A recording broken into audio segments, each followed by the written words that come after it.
Утверждение проекта Трудового кодекса республики стало первым вопросом, который рассмотрели парламентарии. По словам докладчика Аполлона Гургуля, необходимость в новом Трудовом кодексе назрела давно, ведь до сих пор в стране действовал кодекс еще советских времен. Представитель президента Дмитрий Шамба отметил, что с тех пор изменились трудовые взаимоотношения, и сегодняшние реалии требуют совершенствования законодательства.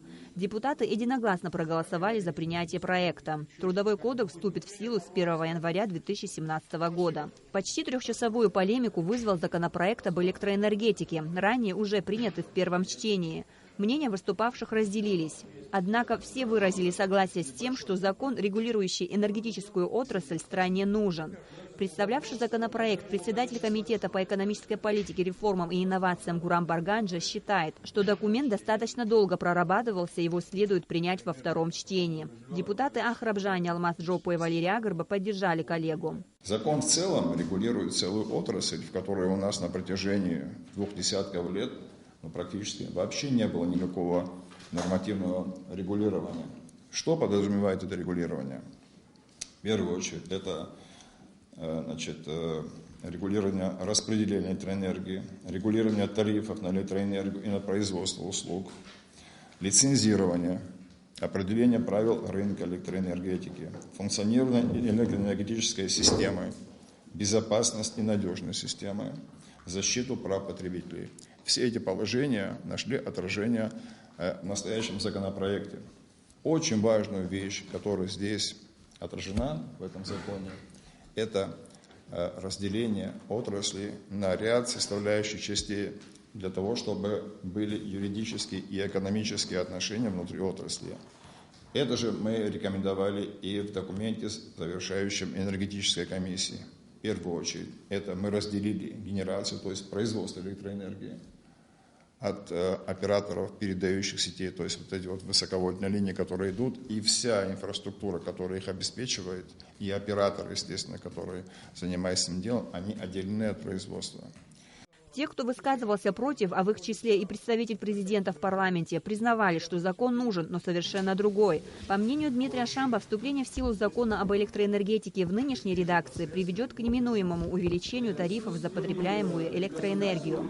Так как по законопроекту, среди прочего, предполагается создание частных фирм, которые несли бы ответственность за сбор оплаты с населения. При этом тарифы устанавливались бы Кабинетом министров, а уполномоченным органом по законопроекту было Министерство экономики. Если мы будем регулировать тарифы, даже государство будет регулировать тарифы в соответствии с той методологией, которая установлена настоящим законом, где необходима будет себестоимость, чтобы тарифы соответствовали себестоимости электроэнергии. Мы сегодня получаем за генерацию, ничего не платим, только лишь за транспортировку и за распределительные сети, эти тарифы не покрывают. Если же мы в той концепции рынка принимаем закон, то неминуемо, если не сразу, то будет повышение тарифов. Конечно же, и вам известна позиция президента. Он просил отложить и не рассматривать данный закон. Результатом голосования стало отклонение законопроекта. 4-летнего труда группы депутатов и экспертов в Комитете по экономической политике, реформам и инновациям. Постановлением парламента внесено изменение в утвержденную ранее смету расходов на содержание Национального банка. О сути изменений рассказал председатель Комитета по бюджету, кредитным организациям, налогам и финансам Георгий Агарба. Речь идет о 2 статьях, а именно расходы по формированию провизии на резервы на возможные потери по судам.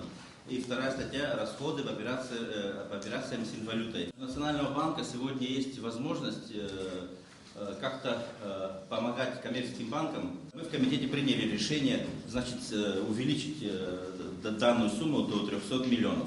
С тем, чтобы Национальный банк мог подкреплять коммерческие банки, а те работать со своими клиентами. Второй, значит, расходы по операции с инвалютой.